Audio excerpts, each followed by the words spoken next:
je voudrais parler de la mauvaise foi du régime d'Abdelmajid Tebboune en Algérie. J'ai déjà abordé ce sujet tout à l'heure dans un direct Facebook depuis le jardin où j'étais assis. Mais il me paraît important que cette communication soit également relayée sur nos chaînes YouTube. Franklin Nyamsi Wa Cameroun, l'Afrique des libertés, où vous êtes déjà près de 400 rassemblés. Université libre de l'Afrique des libertés, où vous êtes déjà près de 100 rassemblés. Et je vous invite à partager. Et sur notre chaîne TikTok, Afrique des libertés Talk. Soyez salués et s'il vous plaît, je compte sur chacune et chacun d'entre vous pour partager massivement le présent direct. Il y a 3 points dans cette intervention. Premièrement, qu'est-ce que c'est que la mauvaise foi? Foi avec F-O-I, qu'il ne faut pas confondre avec foi, F-O-I-E, l'organe que nous avons dans notre estomac. Foi, qu'il ne faut pas confondre avec foi, F-O-I-S, qui désigne une opportunité, une occasion. Je parle de la mauvaise foi. Et foi s'écrit F-O-I, ce qui renvoie au verbe latin fidere, qui veut dire croire. Une personne de mauvaise foi, c'est une personne qui croit en ce qui est faux. Or, l'adoration du faux, c'est l'une des définitions de la méchanceté. L'adoration du faux, c'est l'une des définitions du diable. Le diable, c'est l'esprit du mensonge, l'esprit de la division. C'est l'esprit biscornu. Le diable, c'est l'esprit de la dissimulation. C'est l'esprit de l'esbrouf. C'est l'esprit de l'illusion. On parle de la beauté du diable comme illustration même de cette capacité que les personnes diaboliques ont de maquiller leur méchanceté derrière une apparence agréable. Qu'est-ce que la mauvaise foi? C'est la tendance chez une personne à vouloir cacher une partie du monde pour en profiter au détriment des autres.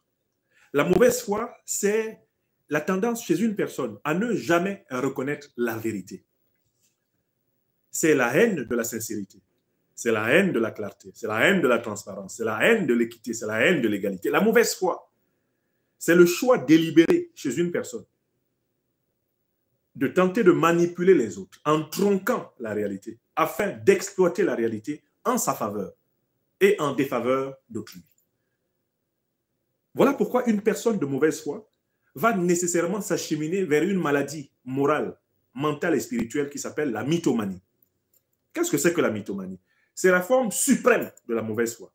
Le mythomane, c'est celui qui ment et qui croit en son mensonge et par conséquent qui défend son mensonge avec une colère affectée, avec une énergie surnuméraire, qui défend son mensonge avec tellement d'authenticité apparente qu'on en vient à douter de la vérité devant l'ardeur avec laquelle l'individu de mauvaise foi défend la fausseté. Il fallait que je clarifie le problème de la mauvaise foi.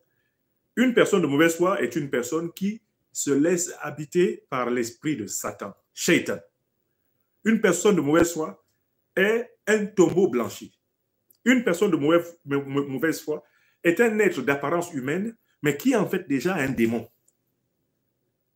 Une personne de mauvaise foi est en réalité l'une des agentes qui assure la perpétuation et la continuation du mal dans le monde. C'est important de comprendre cela. Je prends une petite bouteille d'eau avant de continuer mon exposé. Excusez-moi.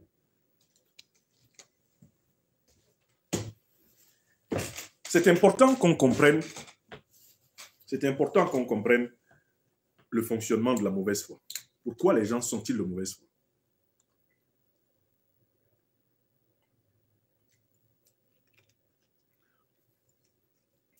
Alors, je dis que le régime qui est à la tête de l'Algérie est de mauvaise foi. Le régime Abdelmajid Tebboune est de mauvaise foi. Maintenant, je vais le démontrer. La mauvaise foi du régime algérien d'Abdelmajid Tebboune. Il est de mauvaise foi parce que ceux qui dirigent actuellement l'Algérie n'ont pas été régulièrement choisis par le peuple algérien.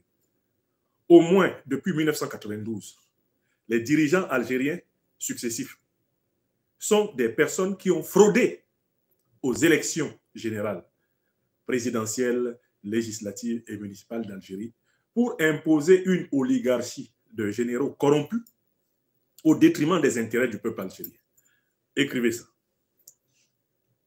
Quand je dis que le régime algérien est de mauvaise foi, c'est parce que dans sa racine même, c'est un régime illégitime.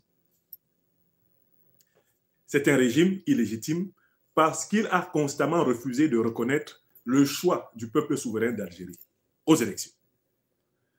En 1992, il y a une formation politique qui a gagné les élections en Algérie. Elle s'appelle le Front islamique du salut. Son dirigeant principal s'appelait Abbassi Madani. Il s'appelait Abbassi Madani.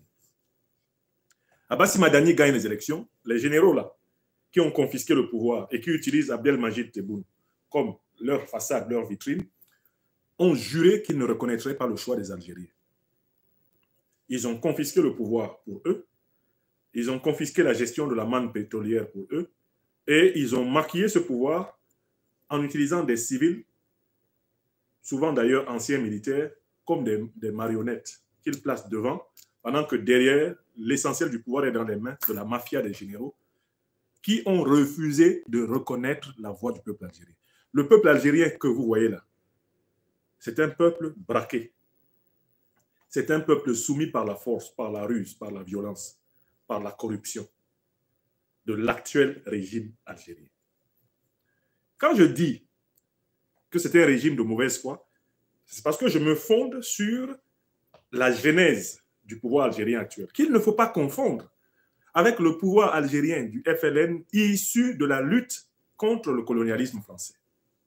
Ceux qui sont à la tête de l'Algérie aujourd'hui, ce ne sont plus les héros de la guerre d'indépendance d'Algérie. Parce que ceux qui ont mené la guerre d'indépendance d'Algérie savent qu'ils n'auraient jamais pu gagner cette guerre contre la France sans le soutien de l'Afrique noire, et notamment sans le soutien du Mali, du grand héros panafricaniste, révolutionnaire, président Modibo Keïta.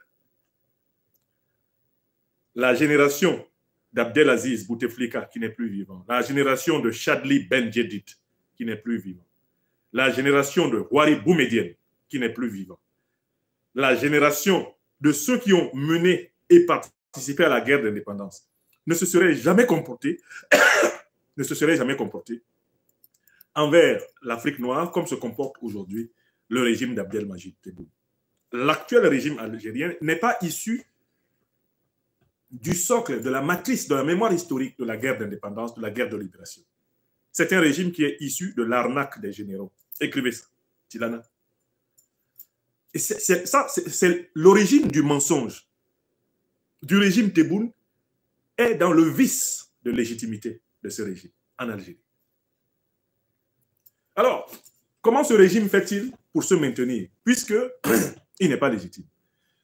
Bon, il a deux ennemis auxquels il tient beaucoup, parce que grâce à ces ennemis-là, il peut se légitimer artificiellement devant les Algériens et face au monde. Tout naturellement, il y a d'abord la France.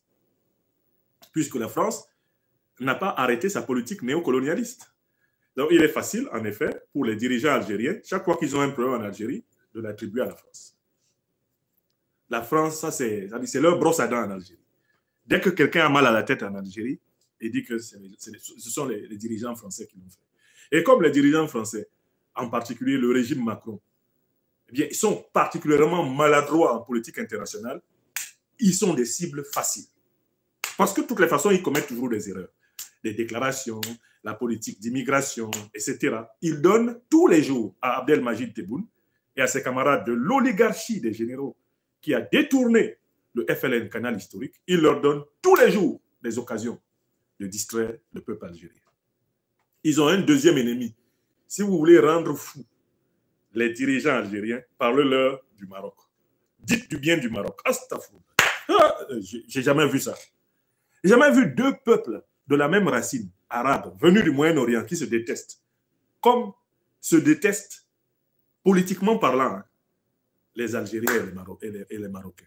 Et les dirigeants algériens, là, ce sont des spécialistes de l'exploitation de cette rivalité de cette guéguerre fraternelle. Si vous voulez énerver les dirigeants algériens, dites du bien des dirigeants marocains. Si vous voulez énerver Abdelmajid Tebboune, même en Algérie, il a publié un article pour dire « Le roi du Maroc est un visionnaire ». Astaghfirullah. Ils deviennent fous à Alger.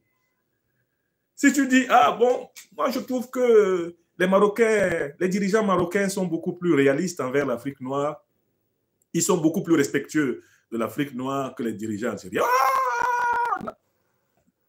C'est-à-dire que quand ce n'est pas la France qui est à l'origine des problèmes d'Abdelmajid Tebboune et de ses camarades, c'est l'Algérie, c'est le Maroc.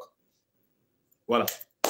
Voilà le problème de l'élite algérienne. Comme ce sont des menteurs qui ont pris le pouvoir par mensonge, par déni démocratique, par déni électoral, par déni de la légitimité de leur peuple, constamment, ils nourrissent l'opinion de leurs deux ennemis favoris. Quand ce n'est pas la France, c'est le Maroc. Le matin, la France, le soir, le Maroc. Abdelmajid Tebboune s'en va dormir. Il a fini la manipulation. Ça, c'est la première raison. La deuxième raison, c'est que c'est un régime qui ne produit pas le vrai développement de l'Algérie. Parce que c'est un régime qui a une politique économique essentiellement extractiviste. C'est-à-dire qu'ils vivent de l'extraction des matières premières algériennes et de leur vente au monde. Donc, l'extraction du pétrole et du gaz, fondamentalement, ce sont là les ressources fondamentales de l'Algérie. Or, justement parce que c'est un régime extractiviste, non pas un régime qui a réussi la modernisation de son appareil industriel, un régime qui a réussi la transformation sur place de l'essentiel, effectivement, de ses richesses, puisque c'est un régime extractiviste. Ils extraient le pétrole, ils extraient le gaz et ils le vendent. C'est un régime qui est très intéressé par les réserves de matières premières stratégiques des pays d'Afrique noire, et notamment des pays du Sahel. L'Algérie, constamment, est en train de lorgner dans le sous-sol malien. L'or qu'il y a dans le sous-sol malien, l'Algérie a ses yeux gluants qui convoitent cet or. Le pétrole qu'il y a sous le sous-sol malien, les dirigeants algériens estiment qu'ils doivent tout faire pour avoir la main mise. Des armes bénéficient du renseignement chez vous en Algérie. Et je m'adresse ici à mes frères et sœurs algériens d'Algérie, tout comme aux diasporas algériennes d'Europe, d'Amérique, d'Asie et de toutes les îles des océans Atlantiques et Indiens. Excusez-moi. Pourquoi n'avez-vous pas le courage de reconnaître ce que la science, ce que l'enquête, l'investigation scientifique et politique établissent à propos du régime qui est à la tête de J'ai déclenché involontairement une autre vidéo. Alors, maintenant, le Mali a non seulement documenté, mais démontré que l'Algérie a délibérément décidé d'agresser le Mali dans le territoire malien, de détruire les capacités militaires maliennes, je vais arrêter et puis relancer, afin de protéger les groupes